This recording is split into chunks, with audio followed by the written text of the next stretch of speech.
Hello दोस्तों, मैं संत कुमार यादव आप सबको स्काई भोजपुरिया यूट्यूब चैनल पर स्वागत करता हूं। दोस्तों भोजपुरी सिनेमा के दर्शकों के लिए एक बड़ी खुशखबरी निकलकर सामने आई है। जी हां दोस्तों, लंबे इंतजार के बाद भोजपुरी फिल्म घूंघट में घोटाला 3 अब यूट्यूब पर रिलीज हो चुकी है। दोस्तों घूंघट में घोटाला सीरीज दर्शकों के बीच पहले से ही काफी पॉपुलर रही है। इसके पहले घूंघट में घोटाला 1 और घूंघट में घोटाला 2 को दर्शकों ने खूब प्यार दिया और अब घूंघट में घोटाला 3 ने भी धमाकेदार एंट्री मार ली है। जी हां दोस्तों, घूंघट में घोटाला 3 को यूट्यूब पर रिलीज होते ही सोशल मीडिया पर इसकी चर्चा खूब होने लगी है।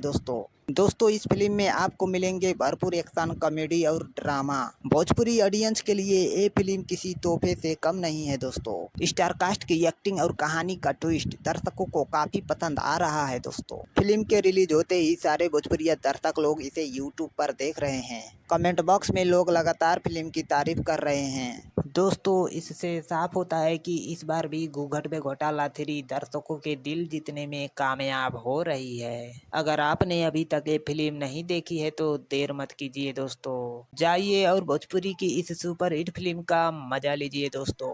और दोस्तों आपको घूंघट में घोटाला 3 कैसी लगी हमें कमेंट करके ज़रूर बताइए और भोजपुरी सिनेमा की हर बड़ी अपडेट पाने के लिए हमारे चैनल को सब्सक्राइब करना ना भूले। धन्यवाद।